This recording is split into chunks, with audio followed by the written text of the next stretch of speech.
Bismillahirrahmanirrahim. Assalamualaikum warahmatullahi wabarakatuh. Bismillah, alhamdulillah, wassalatu wassalamu ala Sayyidina Rasulillah wa ala alihi wa sahbihi wa mawala amma ba'du. Rabbi syrah li sudri wa yassir li amri wa hlul 'uqdatam min lisani yafqahu qawli. Allahumma shalli ala Sayyidina Muhammadin al-Fatih lima ughliq wal khatim lima sabaq nasiril haqqi bil haqqi wal hadi ila siratikal mustaqim. Salatan tu'arifuna biha ijza wa ala alihi haqqa qadrika wa miqdarikal azim. Alhamdulillah teman-teman semuanya. Hari ini kita masih diberikan oleh Allah Subhanahu wa taala nikmat kesehatan dan nikmat kesempatan yang mana akhirnya kita bisa sama-sama untuk memurojaah kembali kitab Isaguchi yang insya Allah diberkahi oleh Allah Subhanahu wa taala. Langsung aja kita mulai. Bismillahirrahmanirrahim. Qala al-musannifu rahimahullahu taala wa nafa'ana bihi wa bi ulumihi wa bi ulumikum fid dharain amin.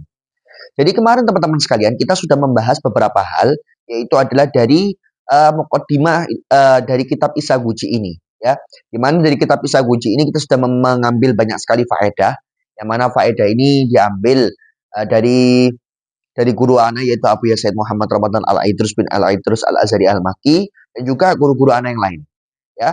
Nah, sekarang kita mau masuk ke dalam pembahasan kitabnya langsung, cuman ya kita mau membahas tentang dua hal dulu, ya. Dua hal dulu yaitu apa? Yaitu adalah ana mau ngasih tahu ke antum, yaitu adalah bab-bab yang dibahas oleh kitab Isaguchi ini dan juga bagaimana sih hukum mempelajari ilmu mantik seperti itu, ya. Langsung aja, qala al-musannifu rahimahullahu taala wa nafa'ana bihi wa bi ulumihi wa bi ulumikum fid dharain amin. Nah, pertama ana mau ngasih paparkan antum beberapa bab yang ada di kitab dalam kitab Isaguchi ini.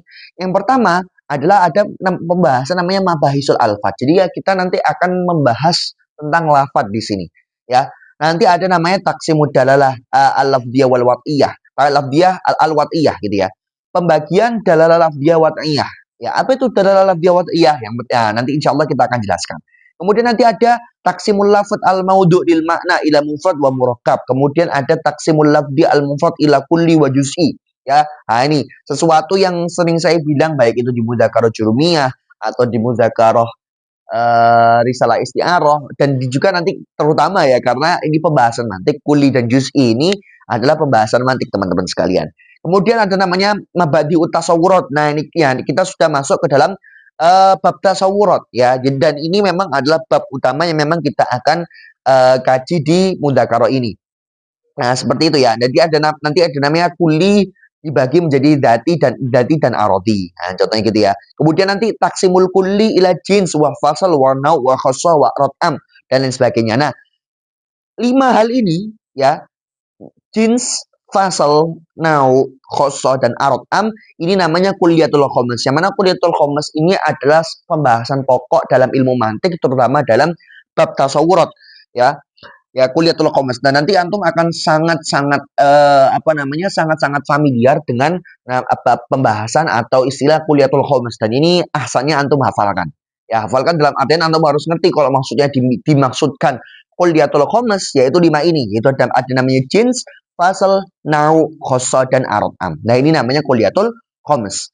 Kemudian nanti ada maqasid tasawurat. Jadi, kalau mabadi tasawurat itu adalah permulaan dari tasawurat atau dasar dari tasawurat. Nah, nanti ada namanya maqasid tasawurat. Jadi, ada maksud atau tujuan utama dari tasawur itu sendiri.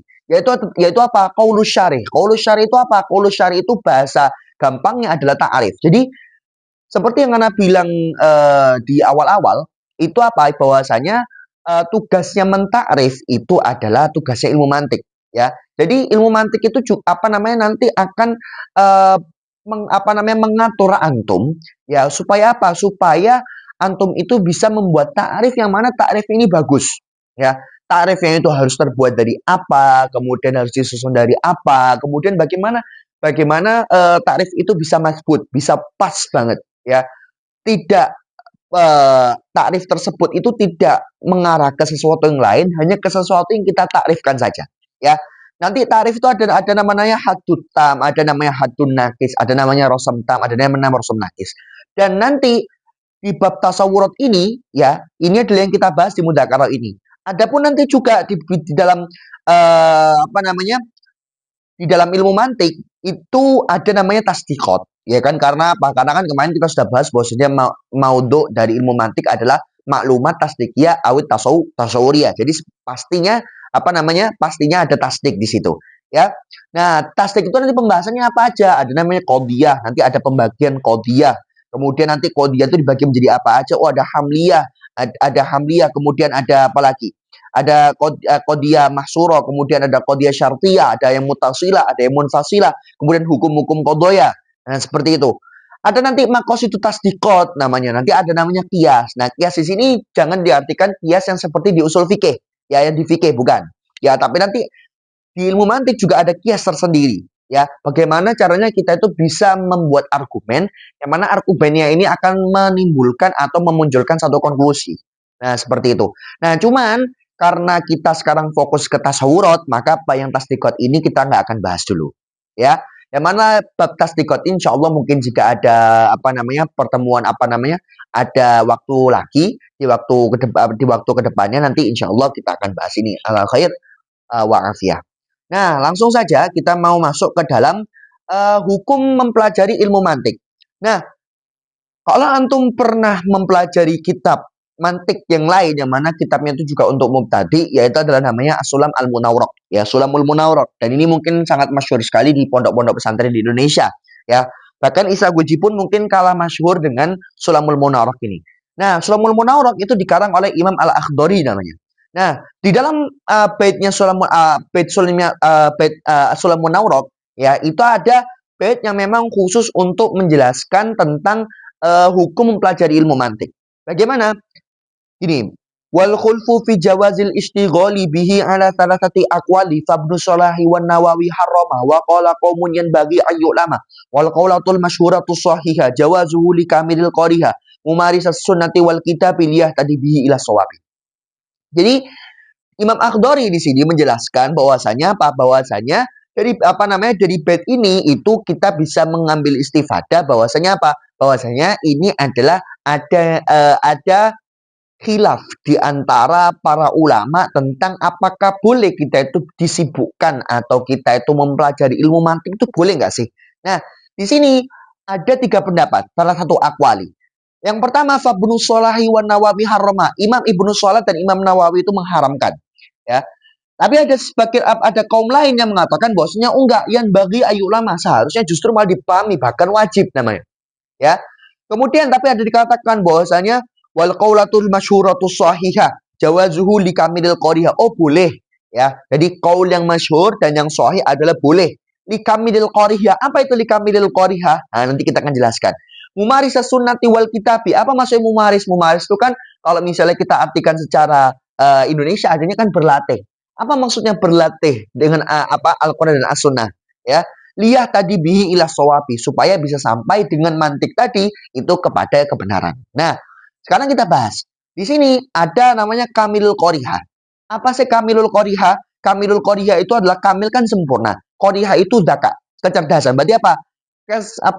Seseorang yang memiliki kesempurnaan kecerdasan, dalam artian adalah maksudnya adalah al-baqi, seseorang yang cerdas. Berarti di qaul yang masyhuri ini yang sahih bahwasanya boleh ilmu mantik itu dipelajari bagi orang-orang yang memang cerdas dia. Nah, kemudian mumaris sunnati wal kitabi. Maksudnya apa sih berlatih dengan Al-Quran dan As-Sunnah? Maksudnya itu bukan benar-benar berlatih dengan Al-Quran dan As-Sunnah, tapi apa? Wal muradu min mumarisas sunnati wal kitab, yaitu apa? Lazimuhu.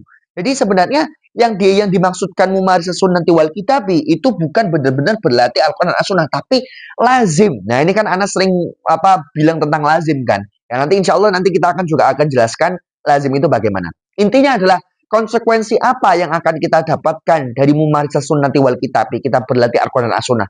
Oh, kita akan mendapatkan yaitu apa? Rusuhul ikhtiqat al-qati alladzi la yajuzu jahluhu. Yaitu apa? Yaitu adalah menancapnya keyakinan yang bersifat qat'i yang tidak boleh tidak diketahui. Ya, atau bahasanya adalah menancapnya keyakinan terhadap sesuatu yang doruriyat fiddin, ya, kepada sesuatu yang sudah doruri di dalam agama. Ya, contoh misalnya kayak meyakini bahwasanya sholat 5 waktu itu wajib. Kemudian meyakini bahwasanya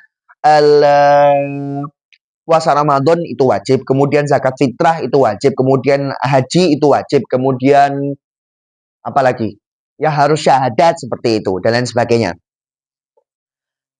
Nah, yang intinya bahwasanya yang dimaksud dengan mumarisus sunnati wal kitabi itu apa? Bahwasanya mantik itu boleh dipelajari bagi orang yang memang sudah sempurna kecerdasannya, itu orang yang cerdas.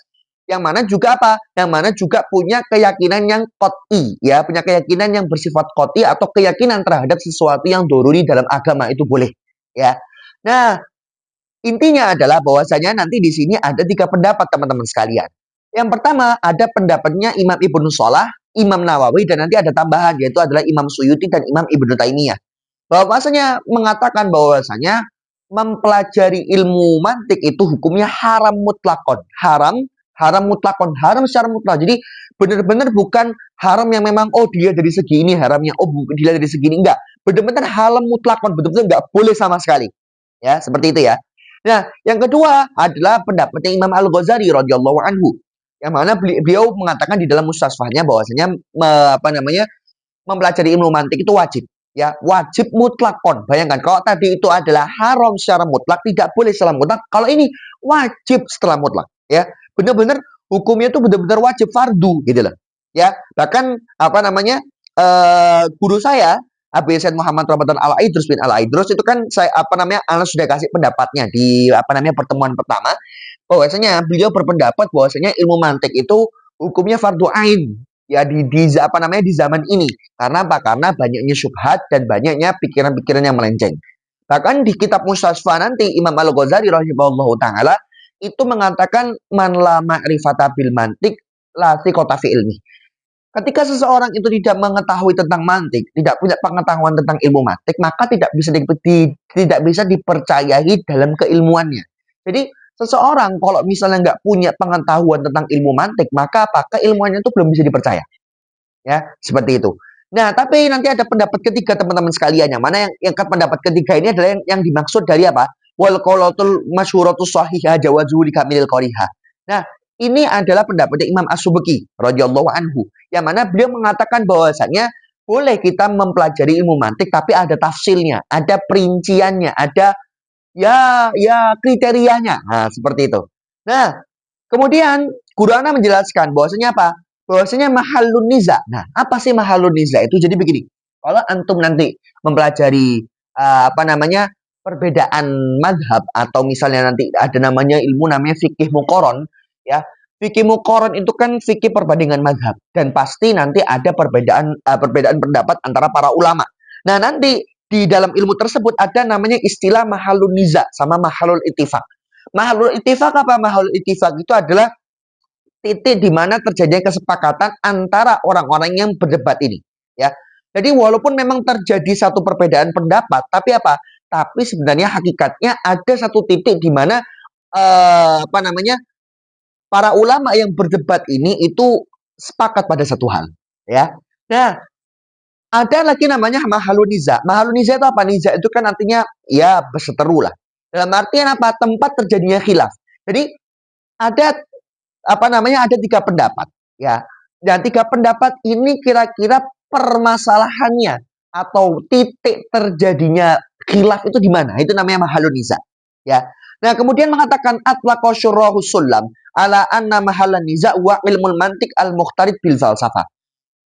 Pensyarah kitab Sulam, ya Sulamul Munawwarah, itu mengatakan bahwasanya mahalun nizanya itu adalah ilmu mantik yang sudah tercampur dengan ilmu falsafah, ya, dengan tercampur dengan ilmu falsafah. Jadi kalau jadi para ulama itu berbeda pendapat, ya, masalah tentang ilmu mantik yang sudah tercampur dengan filsafat, ya, dengan filsafat. Tetapi, nah, dari sini kita bisa paham nih, kalau misalnya mahalun nizanya atau tempat terjadinya terjadinya niza atau terjadinya khilaf seperti itu adalah ilmu mantik yang mukhtalid dengan falsafah, berarti wa alaihi fa ilmul mantik ghairul mukhtalid bil falsafah jaizun bittifaqil mutanazi'in. Maka karena yang menjadi mahalun niza adalah ilmu mantik yang tercampur dengan falsafah, maka apa? Ilmu mantik yang tidak tercampur dengan falsafah hukumnya jaiz bittifaqil mutanazi'in. Ya. Hukumnya boleh dengan kesepakatan ulama-ulama yang berbeda pendapat ini. Jadi memang secara dohirnya memang ini memang berbeda pendapat tentang mantik. Tapi yang menjadi titik permasalahannya adalah ilmu mantik yang sudah tercampur dengan filsafat. Maka kita bisa pahami bahwasanya kalau misalnya ilmu mantiknya tidak tercampur dengan falsafah, maka hukumnya jaiz. Yang mana jaiznya itu disepakati oleh ulama-ulama yang berbeda pendapat ini. Baik itu Imam Ibnu Shalah, Imam Nawawi, Imam Suyuti, Imam Ibnu Taimiyah, Imam Ghazali, dan Imam Asyubaki. Nah, cuman ternyata ya, lakin mayuharrimu ilmal mantik yusarrihu bi anna ta'alluma ghairil mukhtalid haramun kadalik. Tapi ternyata orang dalam artian adalah ulama yang mengharamkan ilmu mantik berarti apa? Berarti siapa? Yaitu adalah Imam Ibnu Shalah, Imam Nawawi, Imam Suyuti, dan Imam Ibnu Taimiyah. Itu apa? Itu yusarrihu terus terang, ya terang-terangan mengatakan bahwasanya mempelajari ilmu mantik yang tidak tercampur dengan falsafah pun juga haram juga seperti itu. Jadi kan kita sepakati atau kita tadi dikatakan bahwasanya bahwasanya mahalunizanya itu tadi ilmu mantik yang muhtali dengan falsafah yang sudah tercampur dengan filsafat. Nah, kita bisa pahami dari situ, berarti ilmu mantik yang tidak dicampuri dengan falsafah maka itu kan jaiz berarti. Tapi ternyata orang yang mengharamkan ilmu mantik yang tadi firqah pertama atau golongan pertama tadi itu itu terus terang enggak bahwasanya mempelajari ilmu mantik yang tidak tercampur dengan falsafah pun juga haram begitu juga. Maka wa alaihi fasahihu anna mahallan niza wa ilmul mantik mutlaqan. Maka dari sini kita bisa pahami bahwasanya yang benar, yang sahih itu itu sebenarnya adalah mahalun nizaknya bukan di ilmu mantik yang sudah tercampur dengan filsafat. Tapi yaitu adalah ilmu mantik secara mutlak, baik itu tercampur dengan filsafat atau tidak tercampur dengan filsafat, gitu. Jadi kalau runtutannya begini, ada tiga ulama berpendapat berbeda, ya. Nah, kemudian dari syarahnya Sulam itu mengatakan bahwasanya mahal nizaknya adalah ilmu mantik yang tercampur dengan falsafah. Nah, maka kita bisa pahami dong, berarti kalau nggak tercampur dengan falsafah boleh. Nah, tapi ternyata orang yang berpendapat bahwasanya ilmu mantik itu haram, ternyata mengatakan yang mempelajari ilmu mantik yang bukan yang tidak tercampur dengan falsafah itu juga haram seperti itu. Maka maka yang benar sebenarnya mahalun nizaknya bukan ilmu mantik yang sudah tercampur dengan falsafah, tapi tapi ilmu mantik secara mutlak, baik tercampur dengan falsafah atau tidak bercampur dengan falsafah. Nah, ala kulli hal, waqtara Abu Ya Said Muhammad Ramadan Al-Aidrus. Nah, guru saya yaitu adalah Abu Ya Said Muhammad Ramadan Al-Aidrus itu memilih Memilih qaul tsani. Ya, memilih qaul yang kedua. Siapa? Yaitu adalah qaul Imam Ghazali rahimahullahu taala yang mengatakan bahwasanya mempelajari ilmu mantik itu wajib secara mutlak, Dan bukan hanya itu, beliau mengatakan waqala bi annal qaul tsalits yakunu qaidan lil qaulil tsani. Jadi sebenarnya begini, menurut beliau bahwasanya qaulus tsalits yang menurut yang pendapatnya Imam Subki yang mengatakan ilmu mantik itu boleh dipelajari tapi memang ada kriterianya, itu sebenarnya hanya menjadi qaid, hanya menjadi bahasanya hanya menjadi tambahan atau penguat dari penguat dari qaul yang kedua. Jadi seakan-akan menurut beliau itu bahwasanya pendapat mempelajari ilmu mantik sebenarnya cuma dua, ya, cuma dua antara dia haram atau dia wajib yaitu boleh. Nah, seperti itu. Nah, jadi dia hanya menjadi qaid, ya, pendapat ketiga menjadi qaid, hanya menjadi penguat, hanya menjadi tali lah, pengikat bahwasanya wajibnya itu bagaimana. Nah, seperti itu. Ya, hakikatnya cuma dua. Begitu ya. Nah, kemudian sekarang kita masuk ke dalam kitab Isagujinya. Nah, di dalam di Isaguji ini kan namanya kan adalah Isaguji ya. Nah, Isaguji itu kan sebenarnya bukan lafaz Arab, ya, bukan lafaz Arab. Cuman dia itu punya makna, teman-teman sekalian. Apa sih makna dari Isaguji? Nah, mungkin kita tunggu sebentar dulu. Insya Allah ini karena menunggu adzan selesai, insya Allah kita akan lanjut lagi. Oke, kita lanjutkan lagi. Jadi di lafaz Isaguji itu dia itu punya makna, teman-teman sekalian. Meskipun dia bukan lafaz Arab, tapi dia memiliki makna. Jadi ada beberapa pendapat sebenarnya untuk masalah tentang makna dari lafadz isaguji. Ya, di sini sana datangkan 5 pendapat, walaupun nanti ada yang mengatakan lebih. Ya, nah di situ nanti pertama bahwasanya lafadz isaguji itu yaitu lafdun Yunani mustaqun min isa wa agu wa aji. Jadi sebenarnya isaguji ini adalah lafadz Yunani. Ya, lafadz Yunani yang mana lafadz Yunani yang tercetak dari tiga dari tiga kalimat. Ya, pertama dari kata isa, kemudian kedua dari kata agu, yang ketiga dari kata aji. Nah, setiap dari tiga ini dia memiliki makna. Ya, isa itu artinya adalah ana. Ana, saya. Ya. Yang aku artinya anta, artinya kamu. Nah, yang ketiga adalah aji, yaitu artinya huna. Jadi, isaguji itu adalah ana, anta, huna. Kamu, aku di sini. Nah, gitu ya. Nah, ini kalau antum misalnya punya istri bisa gombal antum ya. Apa kita ini isaguji apa? Ana, anta, huna, gitu ya. Nah, kemudian yang kedua adalah bahwasanya makna dari isaguji itu adalah apa? Adalah madkholun ilal mantik, ya. Artinya adalah tempat masuk kepada ilmu mantik. Dan nanti yang dimaksud dengan madkhol ilmu mantik adalah mabahisul alfat, ya, pembahasan tentang lafat. Nah, nanti insya Allah setelah ini kita juga akan membahas tentang lafat seperti itu. Nah, kemudian yang ketiga adalah maknanya isaguji itu adalah kuliatul khomes. Nah, ingat kuliatul khomes itu apa? Yaitu ada tadi.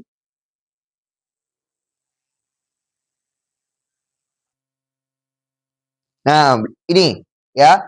Ada jins, ada fasal, ada nau, ada khoso, ada arotam. Nah, inilah yang dinamakan dengan kuliatul khomes. Ya, jadi makna dari isaguji itu ada yang mengatakan berpendapat bahwasanya maknanya adalah kuliatul khomes itu, yaitu apa? Yaitu adalah nau, adalah fasal, ada jins, ada khoso, dan ada arotam. Dan nanti insya Allah itu akan kita bahas dan itu bahkan menjadi masalah pokok dalam bab tasawurat. Gitu ya.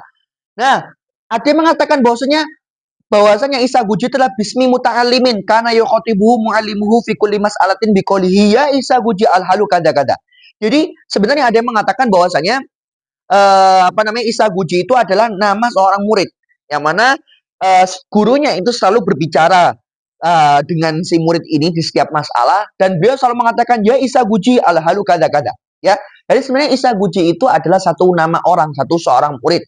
Nah, bahkan dikisahkan nanti di Hasyiah Al-Qalyubi namanya, itu diceritakan bahwasanya hakim, dan yang dimaksud di sini adalah Aristoteles. Aristoteles itu pernah auda'a al-kulliyat al-khomes. Beliau itu menitipkan kuliatul khomes. Ya, yang Anda pahami dari auda'a ini, itu mungkin artinya adalah mengajarkan atau mungkin memberi kitab, ya, wallahu alam. Ya, tapi ala kulli hal di kitabnya dikatakan auda'a al-kuliat al-khomes, menitipkan kuliatul khomes kepada siapa? Kepada seseorang. Ismuhu isaguji. Namanya adalah isaguji. Kemudian singkat cerita, isaguji ini safar, bepergian. Ya. Nah, kemudian di saat bepergian itu dia walaupun bepergian itu dia mutolaah. Ya, mutolaah terhadap kuliatul khomes. Ya, atau bahasa gampangnya kita adalah murojaah, gitu ya. Jadi si isaguji ini murojaah terhadap apa? Terhadap kuliatul khomes ini. Tapi si isaguji ini tidak mampu untuk mengeluarkan apa yang ada di dalam kuliatul khomes, ya. Nah, akhirnya apa? Akhirnya ketika si isaguji ini kembali kepada si hakim yaitu Aristoteles. Nah, Aristoteles itu membacakan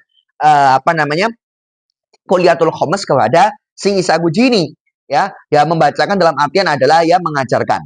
Nah, kemudian ketika pada saat membahas tentang masalah kuliatul khomes itu ya mentakrir masalah itu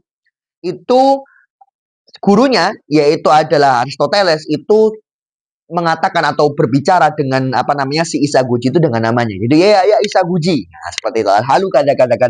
Nah, seperti itu ya. Jadi ada yang mengatakan bahwasanya isaguji itu adalah satu nama orang, yang benar-benar nama orang namanya adalah isaguji. Nah, yang kelima, ini yang unik. Di Hasyiah Al-Qalyubi juga dikatakan bahwasanya apa? Dikatakan bahwasanya sebenarnya isaguji itu adalah ismun liwardin. Ya, liwardin lahu Oh, ini kurang nih. Khamsatu awraq ya.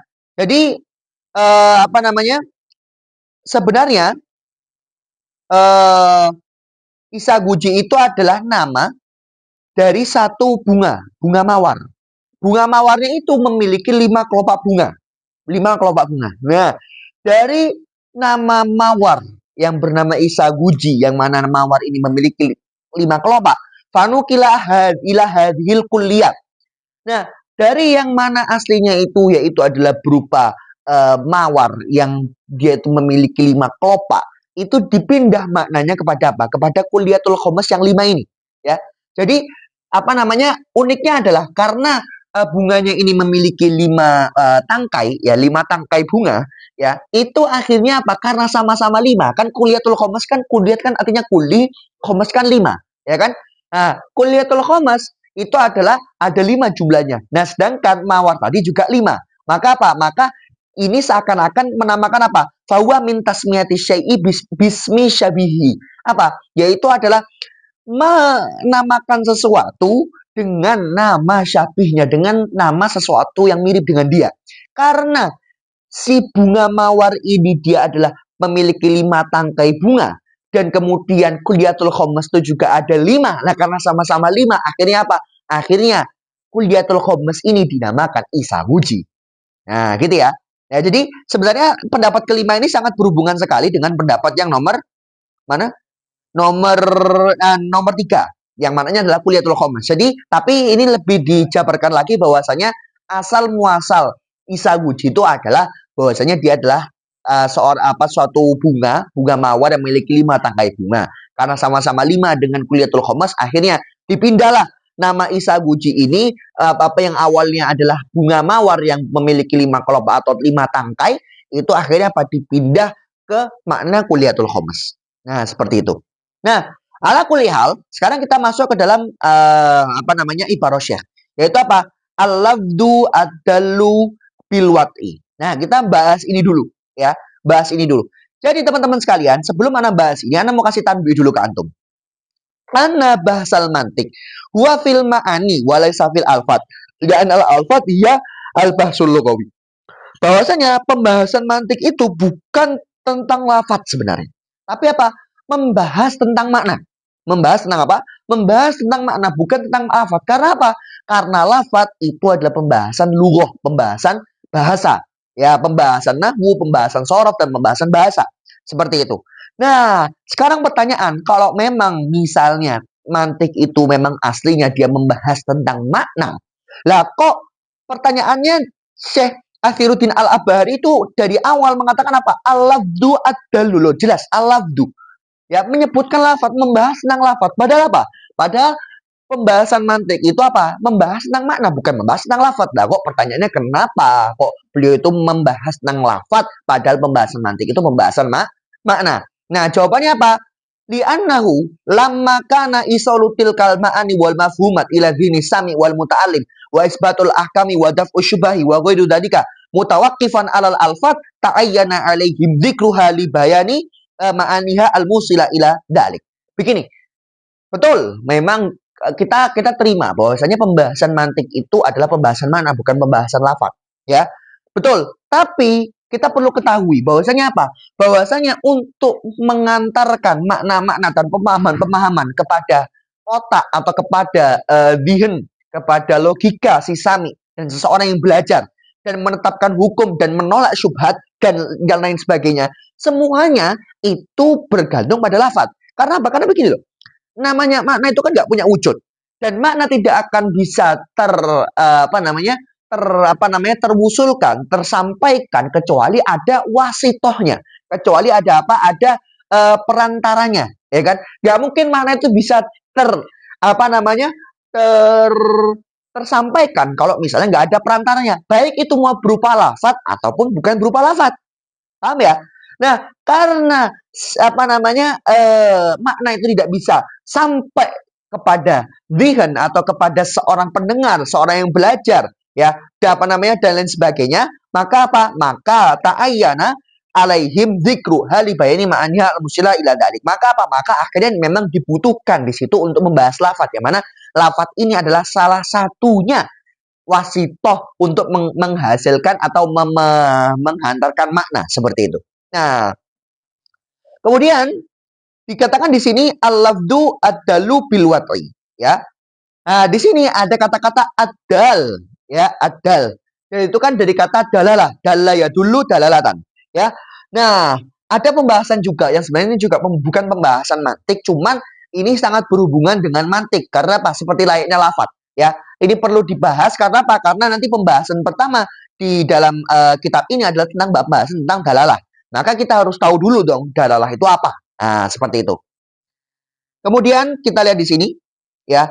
Sekarang kita membahas tentang dalalah. Apa sih itu dalalah? Dalalah adalah kaunus syai'i bi halatin yalzamu minal ilmi bihi al ilmu bi syai'in akhar. Adanya sesuatu terhadap satu keadaan yang mana yalzamu melazimkan minal ilmi bihi. Ketika kita mengetahui sesuatu yang pertama, al ilmu kita akan mengetahui bi syai'in akhar terhadap sesuatu yang lain.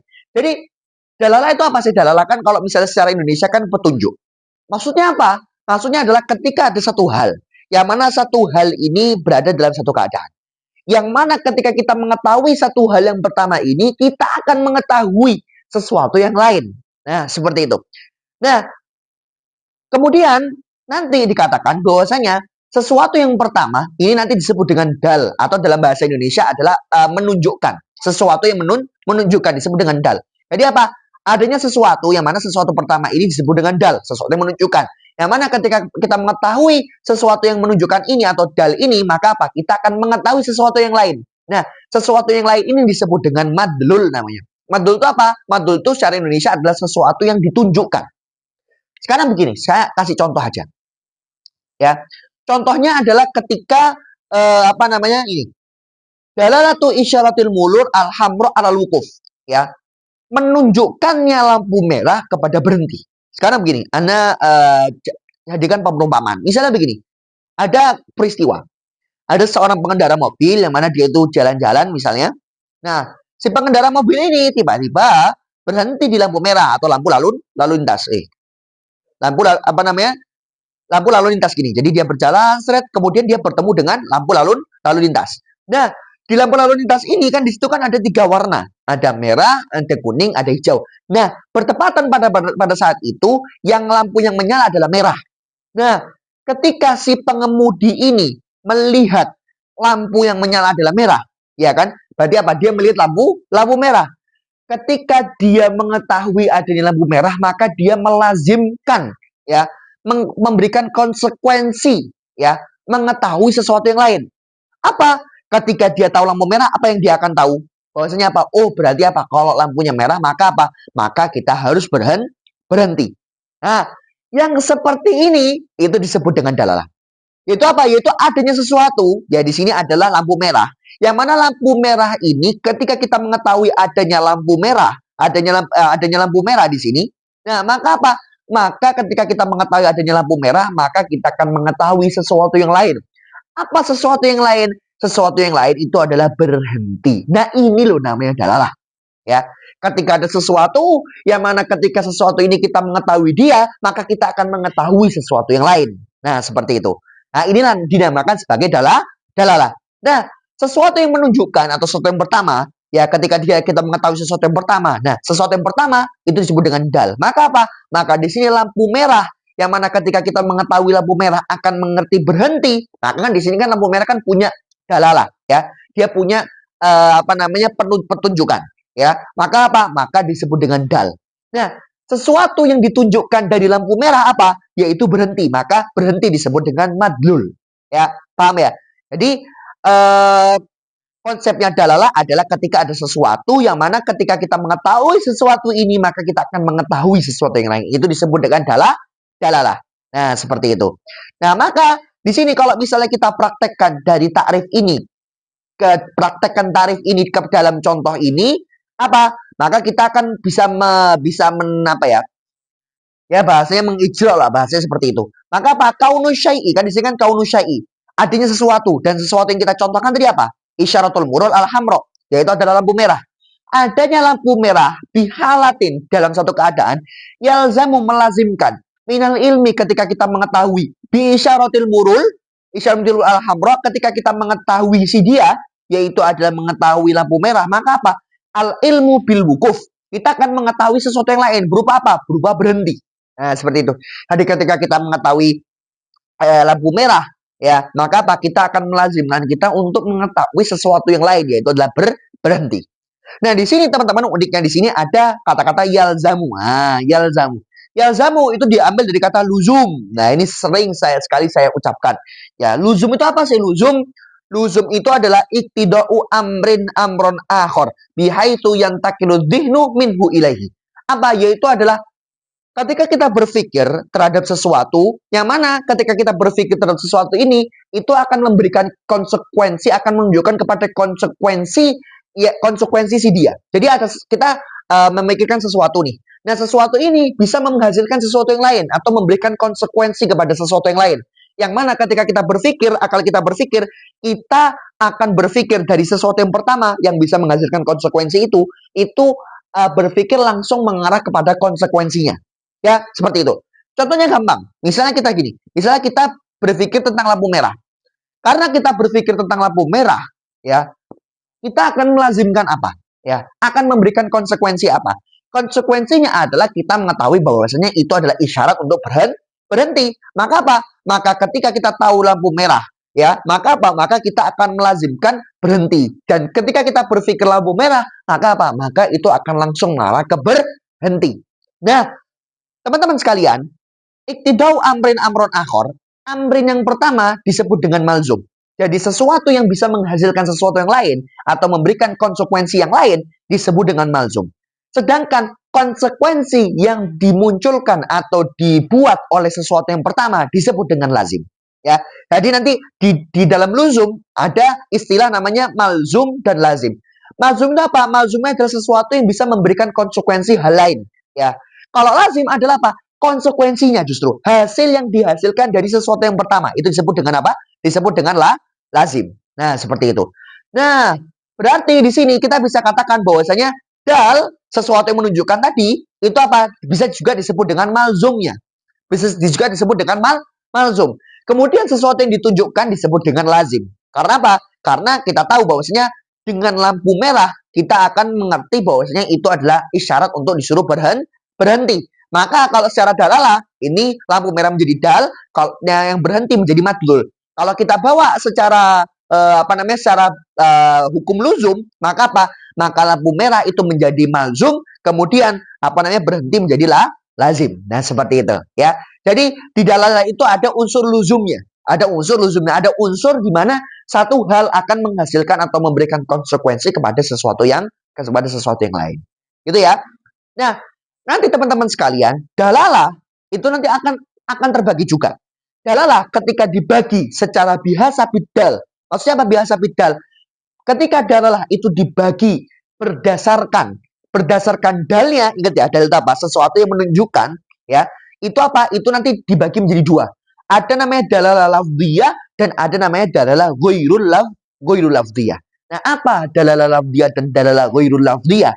Itu apa? Nah, yang pertama adalah dalalah ghairul lafdhiyah dulu, biar lebih gampang.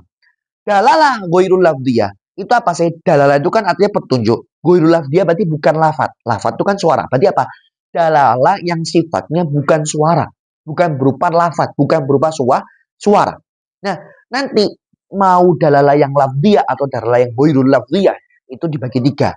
Ada namanya wad'iyah, ada namanya tobaiyah, ada namanya aqliyah. Ya, jadi dalalah itu baik mau lafdhiyah ataupun ghairul lafdhiyah itu dibagi menjadi tiga. Ada yang wad'iyah, ada yang tobaiyah, dan ada yang apa? Ada yang aqliyah. Nah, kita bahas dulu yang ghairul lafdhiyah, yang bukan berupa lafaz, ya. Nah, yang ghairul lafdhiyah yang bukan berupa lafaz itu nanti ada yang wad'iyah. Wad'iyah itu apa sih? Dia itu sebuah produk atau sesuatu yang dibuat, ya, buatan seperti itu. Contohnya apa? Yaitu adalah dalalatu isyaratil murul al-hamra alal wukuf. Contohnya tadi, yaitu adalah lampu merah. Pertanyaannya, lampu merah itu apakah suara? Kan bukan, ya kan? Dia kan bukan lafaz, bukan sesuatu yang bisa diucapkan. Dia kan benda, toh. Benda, ada satu isyarat, kan seperti itu. Nah, berarti dia apa? Dalalah ghairul lafdhiyah. Dan ini pembagian yang sesuai dengan dalnya. Karena apa? Dalnya ini kan bukan lafdhiyah. Nah, makanya dalal nanti dibagi dengan lafdhiyah dan ghairul lafdhiyah. Nah, dalalah yang mana dalalah apa namanya yang dia itu wat'iyah itu buatan. Kenapa kok dikatakan buatan? Karena begini, lihat, lampu merah ya, lampu merah itu diartikan sebagai berhenti. Itu kan buatan, ya, buatan satu negara. Nah, seperti itu kan. Ya, dalam artian adalah buatan pemerintah seperti itu, ya kan? Sebenarnya bisa aja nggak kita mengatakan bahwasanya, oh ya sudah, kalau di negara saya jadikan hijau itu untuk berhenti, merah itu untuk berjalan. Bisa nggak? Bisa, ya kan? Berarti apa? Ini adalah dia itu adalah sesuatu yang dibuat-buat, ya. Dia itu adalah produk, ya. Dalalah yang goirul lafziyah mana sifatnya wat'iyah, memang sudah diletakkan, sudah dibuat, sudah diprodukkan. Nah, gitu ya. Maka di sini ketika kita mengetahui bahwasanya dalalah apa dari apa namanya lampu merah bisa memahami bahwasanya itu adalah berhenti, maka apa? Dalilnya siapa? Yaitu adalah lampu merah itu sendiri. Dan lampu merah itu bukan goirul lafaz, dia bukan apa? Bukan satu lafaz, ya. Dan apa yang ditujukan dari lampu merah itu wukuf, maka wukuf disebut dengan madlul. Nah, apa sababud dalalah? Apa yang menjadikan si lampu merah ini bisa menunjukkan atas berhenti? Apa? Yaitu wadok. Karena apa? Karena dari awal lampu merah itu dibuat untuk menunjukkan berhenti. Maka sebab kita bisa memahami dari lampu merah ke apa namanya ke berhenti itu adalah dari sebab wadok, dibuat-buat. Nah, seperti itu ya. Nah, kemudian kedua adalah tobaiyah. Nah, dikata tabiat ya. Adalah sebab tabiat atau secara kebiasaan. Apa contoh dari dalalah yang bukan berupa lafaz yang dia itu bersifat toba, bersifat tabiat atau kebiasaan? Apa? Dalalatu humrotil wajhi alal apa? Apal hujli. Ya, apa? Menunjukkannya wajah merah atas malu. Ya. Gini, secara tabiat orang, orang kalau apa namanya? Orang itu kalau misalnya dia malu, apa wajahnya merah? Ya enggak? Kalau antum malu, misalnya kalau bahasa anak sekarang itu salting lah. Coba kalau antum salting, ya, itu kan antum kan wajahnya kan merah, ya, wajahnya merah. Nah, itu loh. Dari wajah merah antum itu akan menghasilkan dalalah apa? Ketika orang tahu terhadap wajah merah antum, dia akan mengetahui bahwasanya oh antum lagi malu. Nah, itu loh. Itu namanya dalalah. Dan dalalah dan khumratul wajah, ya, apa namanya? Merahnya wajah itu lafat bukan? Bukan lafat. Itu kan ekspresi, bukan satu lafat, bukan suara. Maka apa? Dia huiru lafat, bukan sebuah lafat. Ya, maka dia ekspresi. Nah, apa yang ditunjukkan dari merahnya wajah? Apa? Yaitu khujal. Yaitu apa? Yaitu rasa malu. Ya, oh orang ini lagi wajahnya merah. Wah ini salting ini. Nah, gitu ya. Nah, apa sabab budalaranya? Apa? Apa namanya? eh, sebab kita bisa memahami bahwasanya wajah merah itu bisa dipahami bahwasanya itu artinya adalah malu. Bahwasanya apa? Yaitu adalah toba. Karena apa? Tabiat atau kebiasaan manusia kalau dia wajahnya merah itu apa? Itu akan menunjukkan malu. Nah, gitu ya.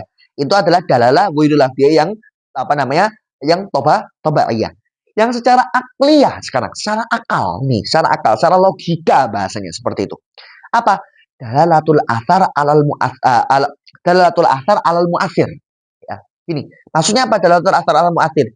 Ketika ada bekas, pasti ada orang yang membuat bekas. Contoh misalnya begini. Antum jalan, misalnya tiba-tiba jalan. Terus antum lihat ada air tumpah, ya, air tumpah. Jadi airnya sudah di lantai begitu sudah tumpah. Pertanyaannya, apakah ketika air tumpah itu ada apa tidak ada seseorang yang menumpahkannya? Gak mungkin dong. Pasti ada seseorang yang menumpahkan, ya kan? Minimal kalau misalnya bukan orang, minimal angin lah misalnya. Tapi kan pasti ada yang membuat air itu tumpah kan. Nah, berarti apa? Atar yaitu bekas di sini. Bekasnya bisa apapun ya, bukan hanya air saja, apapun itu. Nah, Anda contohkan air apa? Air ketika misalnya dia tumpah, maka pasti apa? Secara logika akal, nggak mungkin air itu bisa tumpah sendiri. Pasti apa? Pasti ada yang menumpahkan. Nah, ini loh. Maka di sini dalilnya sesuatu yang menunjukkan apa? Asar, ada bekas di situ. Oh, ada air tumpah nih. Ya. Maka apa? Maka apa yang ditunjukkan? Oh, berarti kalau ada air tumpah, berarti ada orang yang menumpahkan. Maka apa? Mu'athir. Nah, apa yang menyebabkan kita ketika kita tahu di situ ada bekas, akhirnya kita bisa apa namanya memberikan konklusi bahwa di situ ada orang yang membuat bekas, ya apa? Yaitu secara akal logika. Secara logika nggak mungkin seseorang ini nggak membuat apa nggak mungkin satu bekas ini bisa muncul sendiri. pasti ada seseorang yang muncul. Contoh misalnya gini, antum misalnya di rumah, misalnya lihat piring pecah, ya kan? Nah ini kan bekas kan? Nah, antum melihat piring pecah, apakah antum berpikir, oh ya sudah mungkin pecah sendiri, moro-moro piring awalnya biasa tiba-tiba pecah sendiri? Kan nggak mungkin. Pasti ada orang yang mecahkan, minimal apa kesenggol, misalnya apa? Misalnya ada tikus yang jalan, ya itu kan minimal. Pasti kan ada muathirnya, pasti ada orang yang apa namanya memberikan apa ya? Memberikan takdir, memberikan apa? Memberikan pengaruh, memberikan ya memberikan sesuatu itu terjadi seperti itu. Nah, itu secara akal. Nah, inilah apa namanya dalalah ghairul lafdhiyah. Baik itu yang apa namanya sifatnya wad'iyah atau tabaiyah atau akliyah. Nah, seperti itu. Nah, nanti ada yang dia itu sifatnya apa? Sifatnya lafdhiyah. Nah, kalau tadi ghairul lafdhiyah bukan lafaz. Kalau bukan lafaz berarti apapun yang bukan suara, ya. Nah, kalau yang sifatnya suara itu dibagi menjadi tiga. Apa? Yaitu adalah wad'iyah, produk buatan. Nah, yang dimaksud produk buatan ini adalah bahasa. Ya, bahasa. Contoh misalnya apa? Dalalatul lafdi insan ala hayawanin natik. Ketika antum dikatakan insan. Insan itu artinya apa sih? Insan itu artinya adalah hayawanun natik, makhluk hidup yang bisa berpikir. Ya kan? Lah, maka ketika ada orang yang mengatakan insan, mengatakan manusia, maka antum sudah bisa pahami bahwasanya oh maksudnya manusia itu adalah makhluk hidup yang berpikir. Nah, seperti itu. Maka apa? Maka lafaz insan itu menjadi dal, sesuatu yang menunjukkan. Apa sesuatu yang ditunjukkan dari lafaz insan apa? Yaitu adalah makna hayawan natik. Dari kita lafaz insan itu akan dipahami apa namanya makna hayawan natik. Nah, pertanyaannya apa? Ya, apa sebab kita bisa mengetahui bahwasanya insan itu menunjukkan makna hayawan natik apa? Yaitu adalah wadok, ya. Wadok yaitu apa? Ingat kalau antum pas pada saat belajar risalah istiarah apa wadok itu ta'inul lafzi bi izail makna. Kita menentukan satu lafaz dengan menghadapkan maknanya. Liyadullah alaihi supaya apa? Lafaz tersebut bisa menunjukkan atas makna tersebut. Jadi apa? Manusia itu meletakkan apa namanya? Meletakkan satu kata yang mana kata ini akan mengandung satu makna seperti itu. Nah, inilah maksudnya adalah dalalah lafdhiyah wad'iyah. Yang dimaksud di sini adalah bahasa seperti itu ya. Nah, misalnya antum bilang, misal kalau antum bahasa Inggrisnya water. Water itu apa? Water itu air gitu loh. Ya kan? Berarti apa? Berarti orang Inggris apa namanya? Membawa apa menetapkan satu lafaz yaitu water ya untuk menunjukkan apa? Menunjukkan apa namanya? Maknanya apa? Yaitu air itu tersebut. Nah, seperti itu namanya dalalah lafdhiyah yang wad'iyah yang memang sudah disusun seperti itu. Nah, gitu ya. Nah, kemudian ada yang dalalah lafdhiyah yang sifatnya bukan wad'iyah, bukan berupa bahasa. Tapi apa? Berupa secara tabiat kebiasaan. Loh, emang ada sesuara yang dia itu secara tabiat dan bisa memahamkan sesuatu yang lain. Nah, ada. Apa? Yaitu adalah tentu ala wajhi sodr. Gini, misalnya antum lagi sakit, terus antum batuk, gitu kan? Itu bisa menunjukkan apa? Bisa menunjukkan sakit dada, ya, atau menunjukkan antum lagi sakit batuk. Nah, dari antum batuk itu kan suara, ya kan? Suara itu keluar itu. Nah, apa? Oh, bisa dipahami. Oh, dia ini lagi sakit. Oh, dia itu apa? Oh, dia itu lagi sakit batuk. Oh, mungkin apa? Apa namanya? Dia lagi sesak napas misalnya. Nah, ini namanya dalalah lafdhiyah yang tobaiyah. Dalalah yang sifatnya lafaz, sifatnya suara, tapi adalah dia sifatnya adalah tobaiyah, kebiasaan dan tabiat manusia seperti itu. Kalau dia batuk, dia maka apa? Dia menunjukkan dia lagi sakit batuk. Dia menunjukkan apa namanya dadanya lagi sakit. Oh, apa dia lagi menunjukkan dia sesak. Nah, seperti itu. Nah, seperti itu. Maka apa? Maka lafaz itu menjadi dal, sesuatu yang menunjukkan. Apa sesuatu yang ditunjukkan dari apa tadi? Apa wajhu sodr? Oh, apa dadanya lagi sakit? Oh, dia itu lagi sakit batuk. Oh, dia itu lagi seperti ini, ya. Nah, kemudian apa sebab kita bisa memahami ini bahwasanya itu adalah maksudnya adalah sakit dadanya? Apa? Secara toba. Secara apa? Secara tabiat manusia. Manusia kalau misalnya apa namanya? Secara kebiasaan mengecokkan itu apa? Oh, berarti apa? Oh, berarti dia itu apa? Lagi sakit, misalnya seperti itu, lagi dadanya sakit, lagi sakit batuk gitu ya. Nah, itu adalah dalalah dia yang eh tobaiyah seperti itu. Nah, sekarang ada dalalah dia yang akliyah lah. Gimana kok bisa dalalah lafat yang dia itu bersifat suara, tapi dia bisa dipikir secara akal. Nah, dan bukan berupa bahasa. Nah, seperti itu. Apa? Dalalatu lafdil mutakallim wara al-jidar ala hayatihi. Ini maksudnya. Misal nih, misal. Antum nih mau ke kamar mandi. Antum mau ke kamar mandi. Terus, antum lihat pintu kamar mandi ini ditutup. Ya. Terus, antum nih ragu. Wah, ini ada orangnya nggak ya? Nah, terus apa yang antum lakukan? Antum ketok, tok, tok, tok, tok. Terus orang yang di kamar mandi bilang, atau bilang ada orang, seperti itu. Orang yang di dalam kamar mandi. Maka apa? Orang ketika mengatakan gitu ya, ngasih tahu atau ngasih kode suara kayak gitu, itu adalah dalalah dia. Kan suara kan itu. Orang ngasih kode ya, nggak harus bilang saya ada di dalam kamar mandi, bilang aja itu kan orang sudah paham. Oh, berarti ada orang. Berarti apa? Berarti kalau ada orang yang dia itu di dalam atau di belakang waro al-jidar, di belakang tembok. Ya, di belakang tembok itu bisa apa aja ya. Dalam artian bisa di belakang pintu, bisa di belakang rumah atau apapun. Ya, kok ada suara orang, berarti apa? Berarti menunjukkan ada orang yang hidup loh. Ya kan? Ada orang yang hidup. Nah, seperti itu. Atau misalnya gini, ada orang nih. Ada orang atau antum punya teman yang mana kalau di kamar mandi itu lama. Terus antum ini mau ngecek, wah ini dia ngapain nih kalau di kamar mandi lama? Nah, terus apa? Terus antum tutup pintunya, gitu kan? Wah, ini kira-kira masih hidup nggak orang ini? Nah, maka apa? Maka ketika kok dia ngomong, berarti dia masih hidup itu. Nah, kayak gitu ya. Jadi ketika misalnya ada orang yang berbicara, ya bersuara aja, bebas, gak harus kalimat yang memang ada unsur bahasanya. Itu apa? Itu antum bisa pahami, oh dia masih hidup. Nah, seperti itu. Maka apa? Lafaz atau suara mutakallim di belakang tembok, ya itu menunjukkan apa? Menunjukkan atas dia hidup.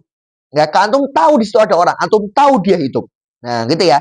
Maka apa? Maka dalilnya itu adalah lafaz mutakalim tadi di belakang tembok. Nah, yang ditunjukkan apa? Yaitu adalah apa? Hayatul mutakalim, seseorang apa menunjukkan atas apa? Menunjukkan atas hidupnya atau atas ya adanya si mutakalim itu. Nah, apa sebab kita bisa memahami ketika orang itu apa namanya? Mengucapkan atau mengkode suara seperti tadi, kita bisa mengetahui bahwasanya dia ada atau dia apa namanya? Dia hidup, apa yaitu akal. Secara logika ya kita ngerti lah. Oh, berarti kalau ada apa namanya, ada orang yang ngasih kode di belakang kamar mandi, berarti apa? Oh, berarti ada orangnya ini. Nah, berarti ada orangnya. Oh, kalau misalnya orang ini di dalam lama, kok dia itu ternyata kok masih bersuara, oh, dia masih hidup. Nah, kayak gitu loh maksudnya. Nah, inilah dalalah teman-teman sekalian.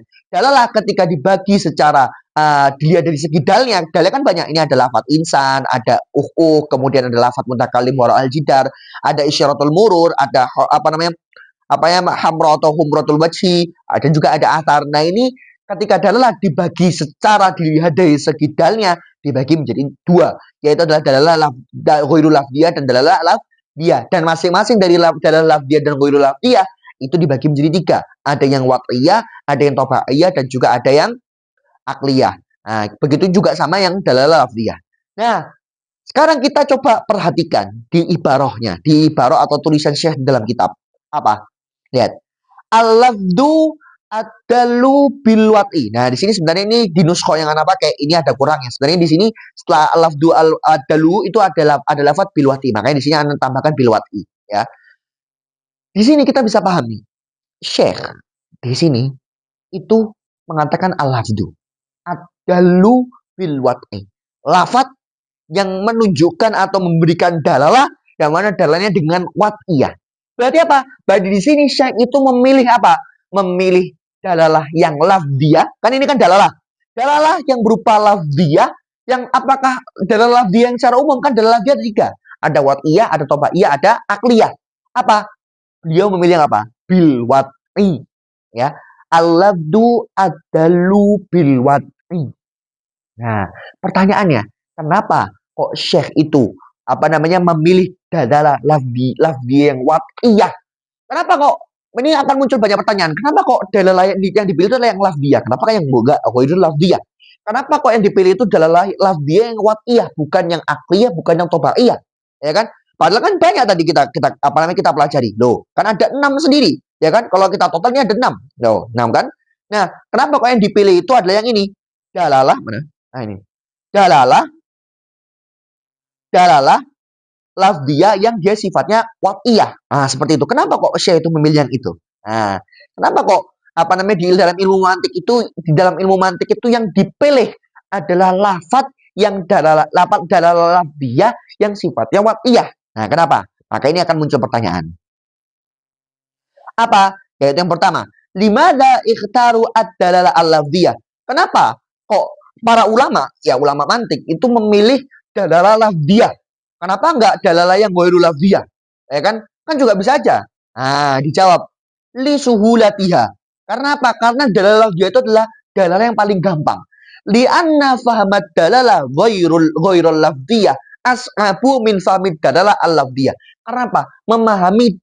Memahami dalalah yang sifatnya bukan lafaz, bukan berupa suara, itu lebih sulit.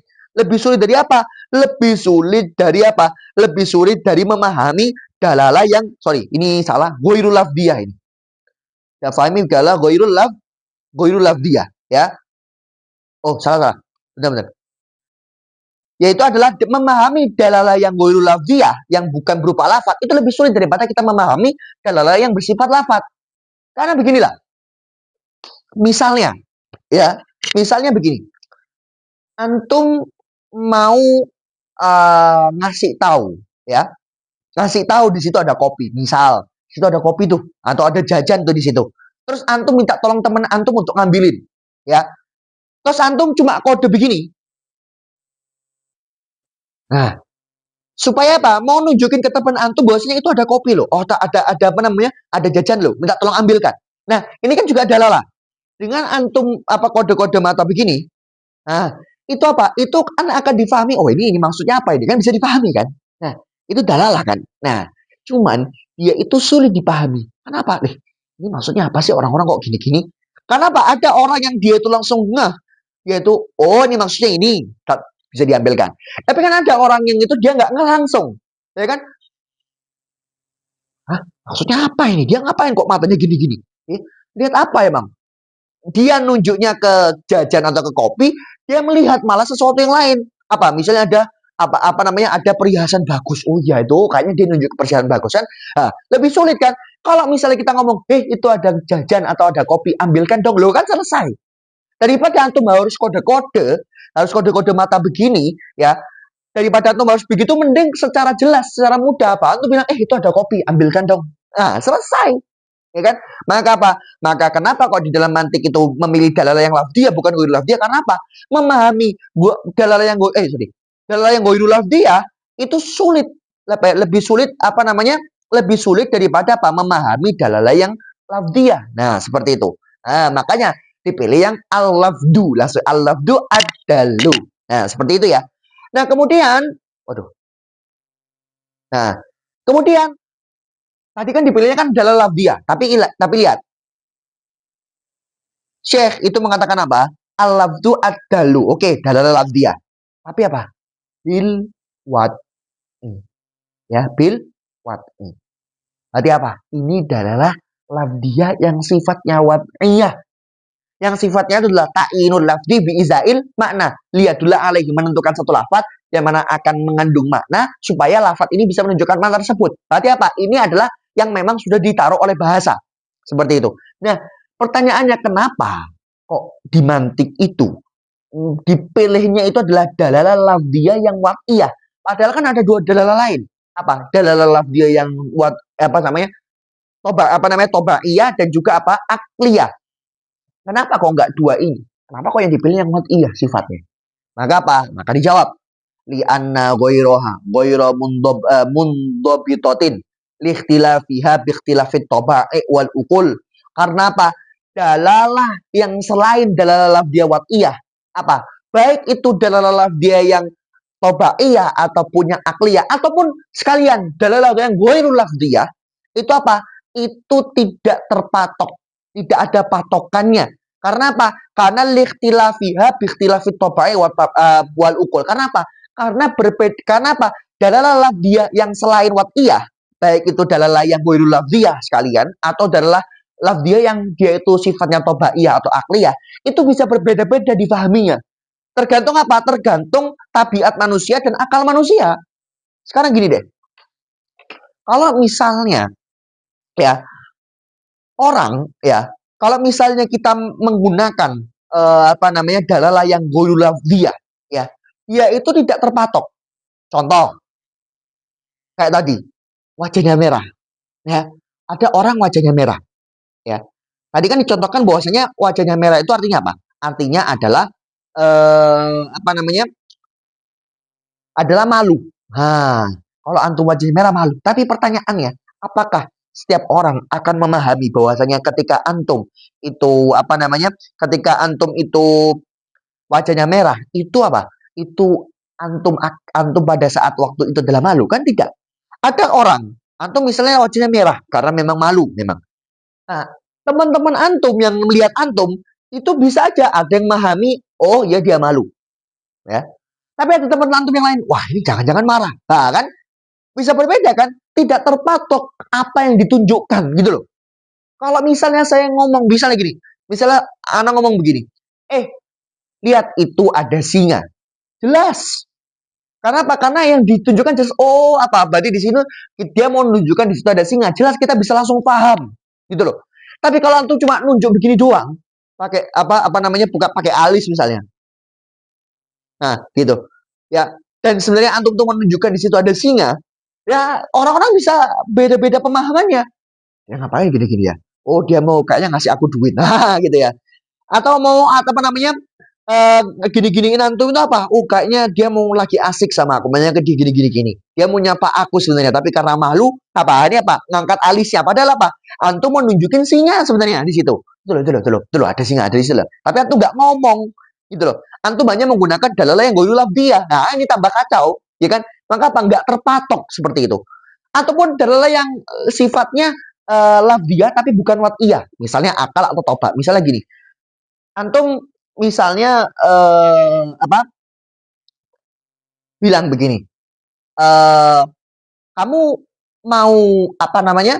Kamu mau es krim nggak? Terus antum bilang, Nah, antum ketika ditanya antum mau es krim apa nggak? Terus antum bilang, ya itu orang-orang bisa memahami beda-beda. Oh, bisa aja orang itu ketika antum ditanya, kamu mau es krim nggak? Terus antum bilang, itu apa? Oh, kayaknya dia nggak mau. Ya, bisa dipahami yang lain apa? Oh, kayaknya dia mau tapi dia malu. Oh, ketika dia ditanya mau siapa bang, kemudian dia diam, bukan diam, apa dia apa mengucapkan apa? Oh, dia kayaknya lagi marah, lagi stres atau lagi hatinya moodnya nggak enak. Loh, bayangkan dari lafat, memang itu kan lafat sifatnya, tapi kan bukan wat'iyah, bukan yang dari bahasa, ya kan? Dia dari tabak atau dari akal, ya apa? Itu bisa dipahami hal-hal lain, gitu loh. Tergantung tabiat manusianya bagaimana, akal manusia bagaimana, kan akal manusia beda-beda, tabiat manusia, kebiasaan manusia beda-beda. Akhirnya apa? Kalau bukan benar-benar kita menggunakan bahasa, maka nanti akhirnya apa? Dia nanti bisa kacau. Kacaunya adalah karena apa? Yang ditunjukkan ini nggak jelas, masih belum jelas. Karena apa? Orang itu beda-beda mikirnya, gitu loh. Oh, antum mau coklat nggak? Terus antum bilang, Terus ini maksudnya apa? Antum lagi marah, antum lagi nggak mau, antum lagi apa ini? Nah itu loh. Makanya kenapa di mantik itu kan nanti apa? Fungsinya lafat ini adalah dia menghantarkan makna. Kan tadi kan dijelaskan. Bahwasanya apa? Bahwasanya makna itu tidak bisa dihantarkan kepada orang lain kecuali ada wasitohnya. Nah, kenapa kok wasitohnya itu dipilih lafat yang wat'iyah? Ya, lafat yang bersifat sudah disusun oleh bahasa. Kenapa nggak dalalah yang lain? Karena apa? Kalau misalnya kita pakai dalalah lain, maknanya ini bisa beda-beda, gitu loh. Maknanya bisa beda-beda, ya kan? Bahkan dalalah yang lafziyah sekalipun, kalau dia nggak wat'iyah, itu kan bisa beda-beda maksudnya. Maka apa? Karena Isa Guji ini mau menunjukkan makna yang memang sudah mundobit, jelas. Yang dimaksudkan ini adalah makna ini, gitu loh. Maka apa? Maka langsung aja kita pakai dalalah yang apa? Lafziyah yang wat'iyah. Supaya apa? Ketika lafaz itu diucapkan, maka jelas yang dimaksud maknanya itu adalah ini. Ketika antum mengatakan insan, maka makna yang dimaksud betul-betul adalah hayawan natik. Gitu loh. Ya. Kalau antum pakai dalalah lain, wah itu tambah antum bisa difahami kemana-mana. Nah, gitu ya. Maka dari itu itulah teman-teman sekalian, insya Allah begitu dulu. Ya sebenarnya Ana pengen membahas sampai sini karena sebenarnya pembahasan dalalah nanti di kitab ini itu nanti ada namanya mutobako, tadabur sama iltizam. Ya tapi karena waktunya sudah lebih, ya insya Allah mungkin di pertemuan selanjutnya kita akan bahas gitu ya. apa namanya, dalalah nanti di dalam ilmu mantik ya, dalalah lafziyah yang wad'iyah itu dibagi menjadi 3. Ada yang dia itu adalah dalalah mutabaqah, ada tadammun dan ada iltizam. Nah, gitu aja. Insyaallah begitu aja teman-teman sekalian. Saya tutup, subhanakallahumma bihamdika asyhadu an la ilaha illa anta astaghfiruka wa atubu ilaik. Wassalamualaikum warahmatullahi wabarakatuh.